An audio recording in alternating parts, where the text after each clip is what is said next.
Sor Cautiva del Silencio is, to my mind, the most striking design in the Blasphemous 2 Mea Culpa DLC, and one of the most striking designs in the entire series. She's also the most inscrutable character in the DLC, with no readily available information beyond her name and visuals. In my last Blasphemous 2 lore video, I discussed the Master and Asterion. In that video, I put forth a number of Mea Culpa DLC lore topics I'm interested in exploring further, and asked the community which one y'all would like to see covered next. Sor Cautiva del Silencio was overwhelmingly the most requested. And as we'll be talking about her all over the course of this video, I'm going to go ahead and shorten her name down to Sor Cautiva to save myself some syllables. So join me in this video as I explore what we do know about Sor Cautiva, theorize about how she fits into the world of Cvstodia, and learn about the formative event in Creative Director Enrique Cabeza's childhood that inspired her design. I do want to mention up front that I do talk about David Lynch briefly in this video, and that I recorded the rest of this video prior to the news of his death. As I'll discuss, Creative Director Enrique Cabeza has cited Lynch as an inspiration for how he approaches storytelling in Blasphemous. I don't think it's an overstatement to say that Blasphemous wouldn't be the same without Lynch's work, and I just wanted to pay my respects to the legend not only for the amazing works of art he created, but also all of the art that his works inspired. Cabeza has personally cited Mulholland Drive and Lost Highway as inspirations, and I encourage all Blasphemous fans who haven't checked out Lynch's work to give it a shot. And now just one more brief interruption. Before discussing the acts of the capricious miracle of Cvstodia, I'd like to humbly request your support in taming the capricious miracle that is YouTube's algorithm. The biggest challenge in making videos is visibility. Subscribing to the Lore Hunter and turning on notifications is the best way to stay up to date with new videos. With that, let's get into the story and lore of Sor Cautiva del Silencio. Let's kick off things by talking about the inspiration for Sor Cautiva. I had the opportunity to ask Creative Director Enrique Cabeza about this boss, and he recounted a formative experience from his childhood that served as the basis for this design. The following is Cabeza's experience.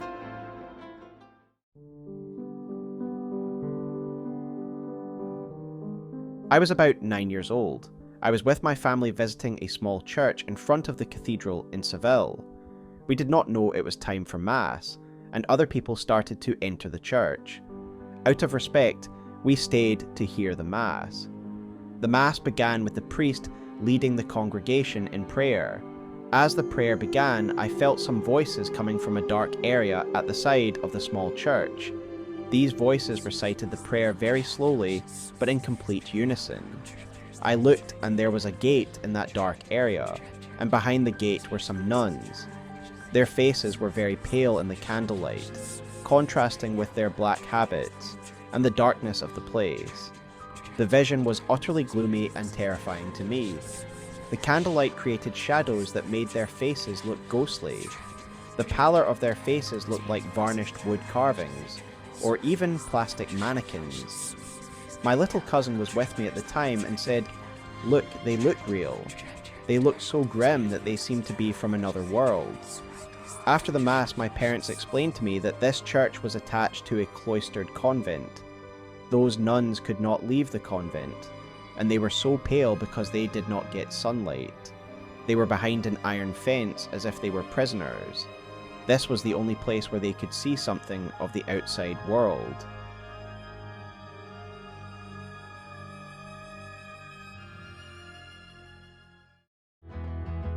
Big thanks to my good friend and fellow Blasphemous fan Motown for narrating Enrique's experience. He's an absolute legend with his Blasphemous and Elden Ring content, and if for some reason you haven't enjoyed his videos yet, I highly recommend checking out his channel linked in the description. And of course, big thanks to Enrique for sharing that experience and the inspiration for Sor Cautiva. In a Blasphemous 2 interview I did with Cabeza, he shared that David Lynch is one of his big influences that shaped him as a storyteller, and this really comes through with Sor Cautiva. Lynch is about evoking a feeling with his works, and the inspiration for the set piece is a formative experience. How seeing the cloistered nuns as a child in the darkness behind those bars made him feel. The design of Sor Cautiva in the arena captures the horror and mystery of Cabeza's experience so well. The art direction and execution from the team is once again incredible. We'll get more into Sor Cautiva's story and what the details of her design tell us about her and her covenant, but I really wanted to start by simply appreciating how the artistry and storytelling of the striking design conjures the feelings of fear and intrigue that Cabeza wanted to evoke. Entering the arena, you're greeted by silence and nuns wearing what Cabeza confirmed with me to be varnished and painted wooden masks, making a reality in Blasphemous the grim visages a young Enrique saw in the dim candlelight. As you enter the arena, the nuns' subtle bobbing and swaying alongside the parallax effect of the nuns in shadow in the background turns the convent into an obscured mass of mysterious figures. Their scale makes Penitente diminutive, evoking that childhood sense of scale in a mysterious adult world, albeit an exaggerated one that resonates with the fantastical world and makes for a more striking presence. Now we reach the head honcho Sor Cautiva, who appears to be in quiet contemplation. We see the finish on her mask has been worn away, and Enrique described it to me as varnished and painted, but already worn out by the centuries. The locket she wears appears to be constantly bleeding and containing a skull within, which then closes and turns the locket red as it fills with blood as our presence stirs Sor Cautiva. The fight starts and her hands are revealed to be severed from her arms as they float away from her body. As they do, we see that her hands are marked with stigmata on her palms. Now that we've discussed the experience Cabeza had that broadly inspired her design, let's dig into the details that flesh out Sor Cautiva del Silencio, starting with her name. I said name, but names would be more accurate. The name of this boss seems to have two different names depending on what language you're playing in. Sor Cautiva del Silencio is the official name, meaning Captive Sister of Silence. However, some language versions of the game display the boss's internal name in the fight, Mater Priora, which is most likely to be a blend of Latin and Spanish translating to Mother Prioress. My guess is that the internal name was used during development and then changed when the official name was settled on, but that it wasn't updated in all languages. Regardless, the internal name just confirms something that could be inferred, which is that the boss is the Prioress, the leader of the convent of nuns. Her official name, Captive Sister of Silence, alongside the visual design of the boss in the arena, tells us a bit more about this convent. In the arena, the nuns are behind bars, and she is called Captive Sister. However, she's not captive against her will. I spoke with my friend and lifelong Andalusian Hideous Armor, who explained that captive within this religious context is most commonly used to mean that they're captivated or devoted. Captive works as a bit of a double entendre here, as it reflects both her devotion and the lifestyle she has committed to in order to focus on contemplation and prayer. Sor Cautiva is captivated by silence, further devoting herself to it by adhering to a cloistered lifestyle, as represented by the bars in the arena.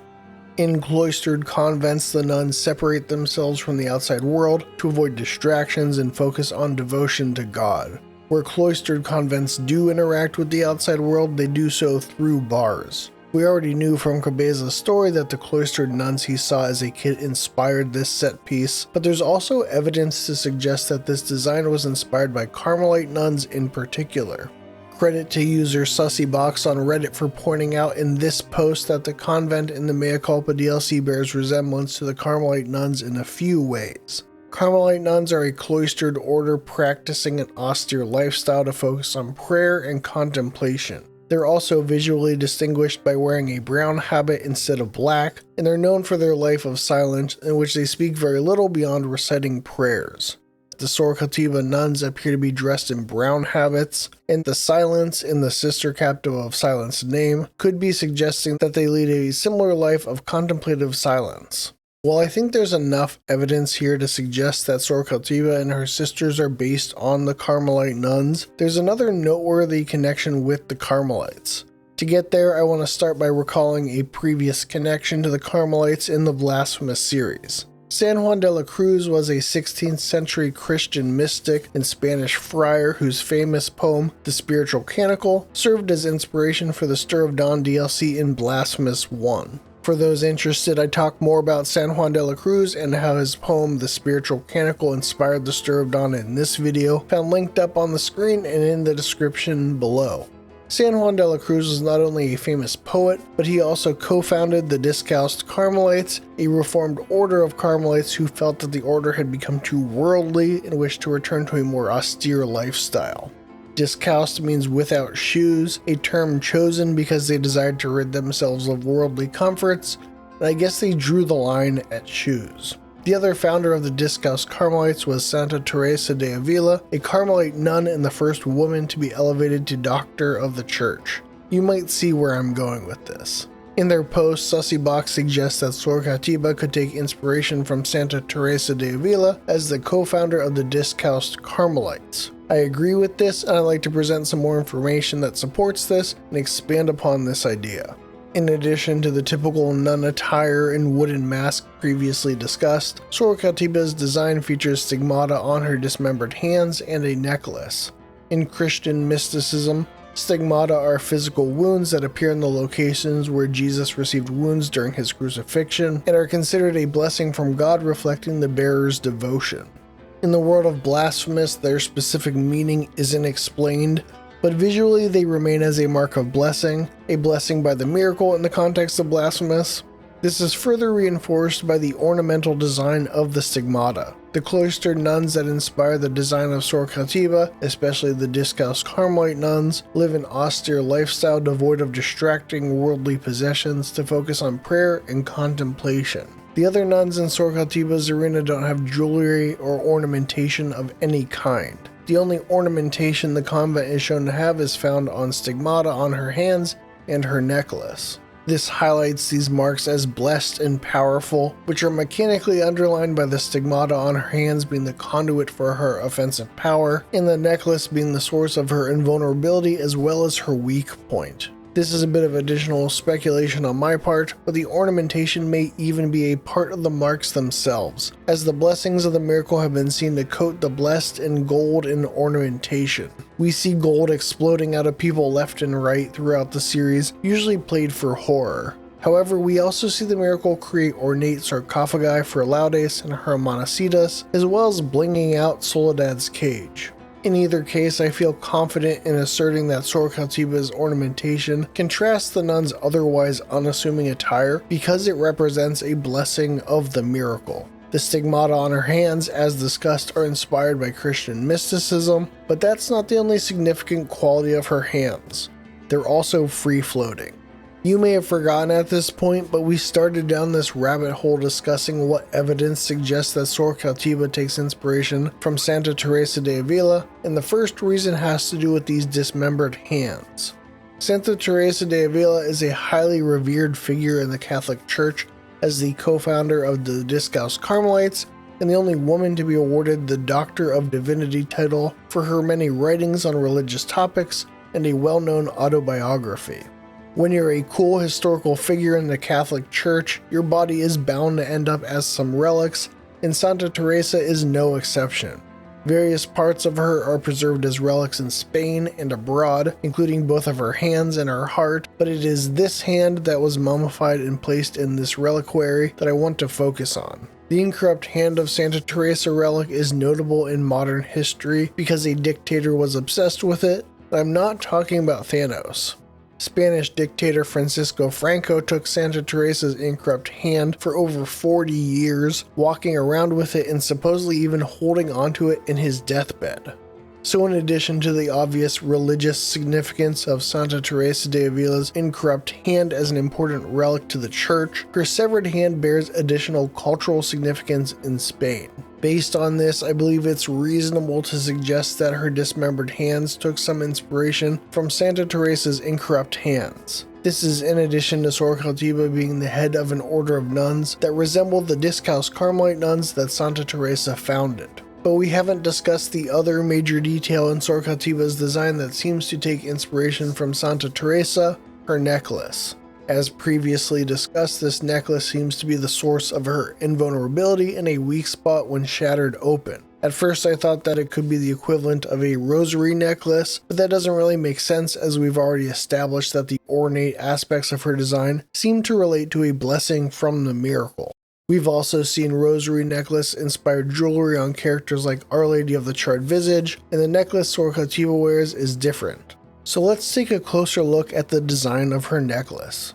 It initially looks like it might house a red gem that Penitente cracks, but it becomes apparent in the fight that glass covers the front of a locket that holds in the blood and contains a skull. While looking at Santa Teresa's incorrupt hand relic, the thought crossed my mind that often reliquaries are designed with glass to be able to see the relic within.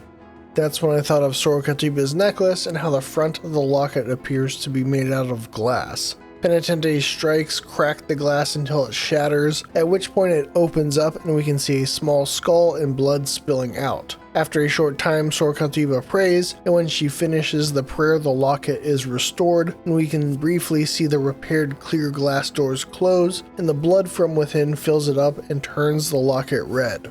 So I did a Google search for reliquary necklaces, and this is what I saw. I mean, come on, they look pretty similar, right? Regardless of if this particular reliquary necklace is the basis for the design of Sor Cautiva's necklace, it seems clear to me that she is wearing a reliquary necklace. But if her necklace is a reliquary, what is the relic? Remember when I mentioned that Santa Teresa's heart was also a relic? As I researched Santa Teresa de Avila, I noticed that depictions of her often show an arrow or spear piercing her heart. This is because Santa Teresa recorded an experience where she claimed to have been physically pierced through the heart by God's love in the form of a spear wielded by an angel.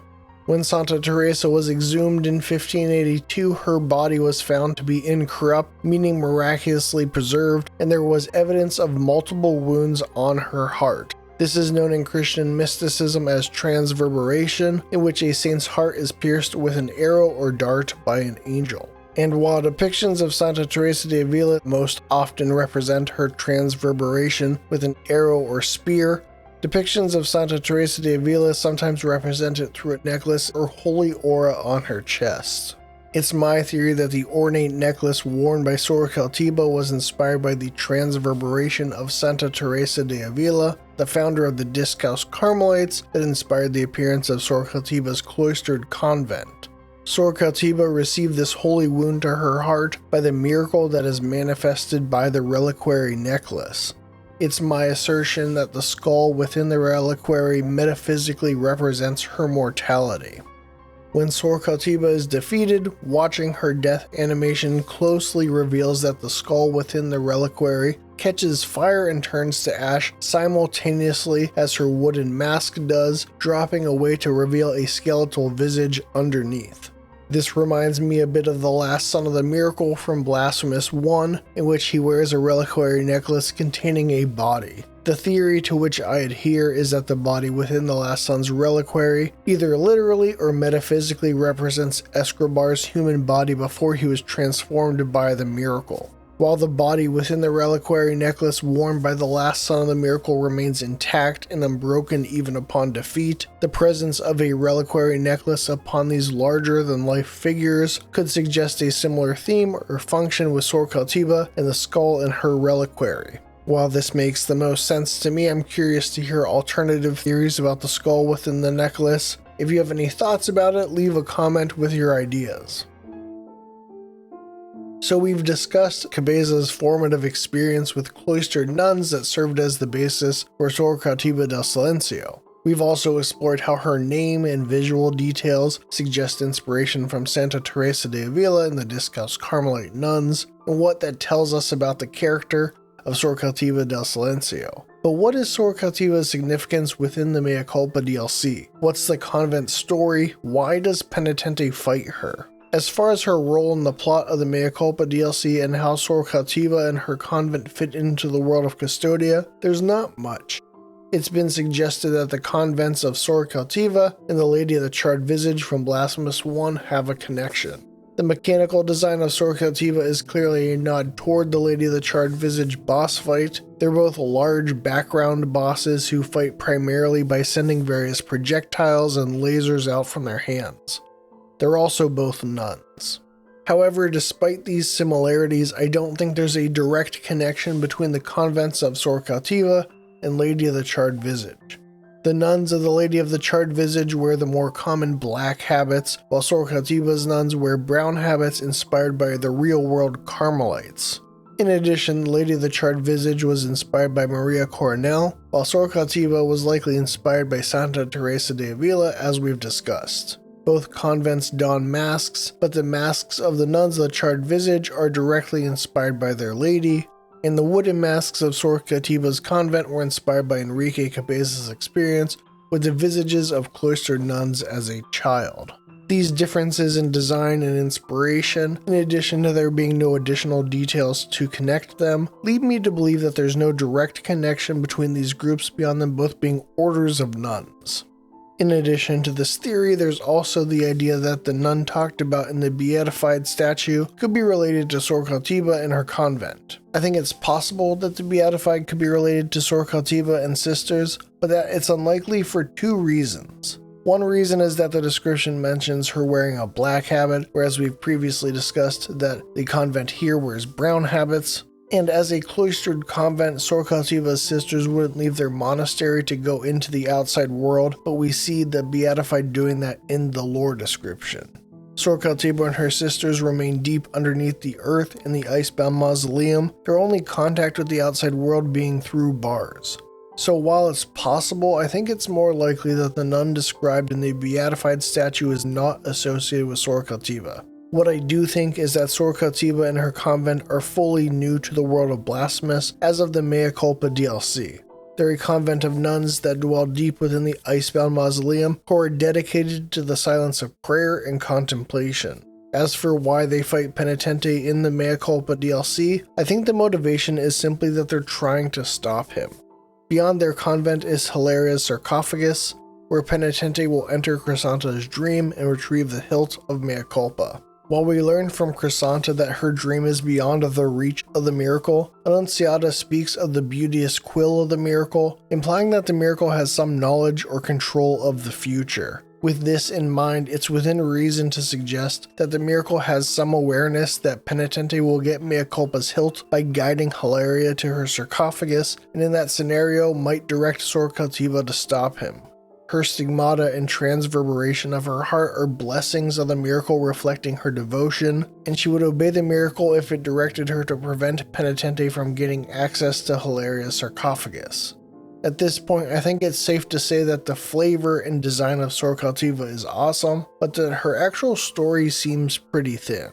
And that's because it is. Sor Cautiva del Silencio doesn't have much plot, and I think that's because she doesn't need it to convey what she's meant to. To be clear, that doesn't mean that you'd be wrong to want more story about her, and I'm right there with you. But Sor Cautiva is more about vibes and theme. As we discussed earlier, the foundation of Sor Cautiva's design is Enrique Cabeza's childhood experience of encountering cloistered nuns. In that experience, Kid Cabeza found them surreal and frightening, and wondered if they were prisoners. As previously discussed, this experience is translated to the boss experience of the captive Sister of Silence and intersects with the visual imagery that evokes Carmelite nuns, Santa Teresa de Avila, and their devotion to prayer and contemplation. As we look at the context in which we fight her, the icebound mausoleum, we can see that this fight acts as a climax of a theme that's been building in this area. The icebound mausoleum is a large graveyard with elaborate catacombs below the earth.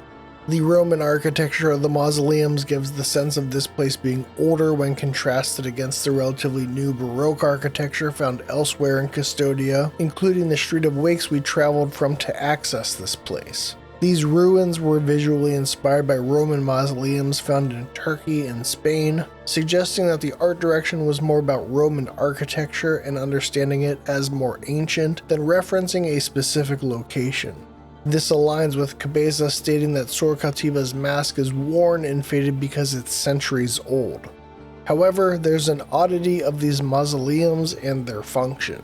The icebound mausoleum area does seem to function to house the dead, but it also seems to function as a jail. We see this first with the enemies, many of which are bound or in stocks. Then the NPCs we meet are captives.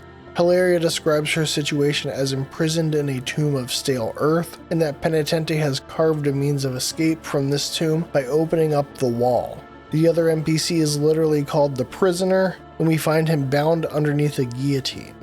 Beyond a frozen graveyard being a cool visual, the thematic throughline I see between these examples are people who are captured by the miracle between life and death, metaphorically frozen in stasis between them. Hilaria was made captive by the miracle when it turned her to mud and trapped her in place, doomed to live forever in one spot amongst the claymen. The prisoner is frozen by the miracle between a life in crime that he can no longer remember, and a new life through freedom or oblivion through death, as the miracle has made him eternal until one comes along who will pass judgment. Sor Cautiva, however, twists this theme.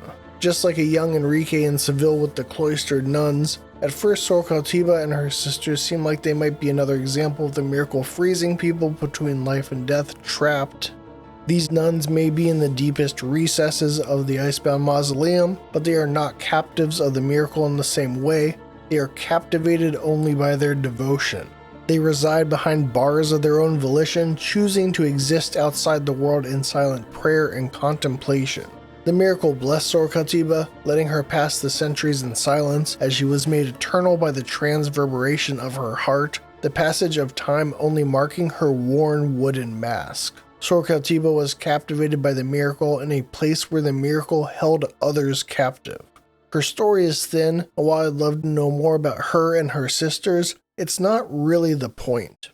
The point is the surreal feeling of witnessing this contemplation in silence, of not understanding this mass of mysterious individuals, the fear felt at looking upon these faces untouched by the outside world who reside in devoted captivity.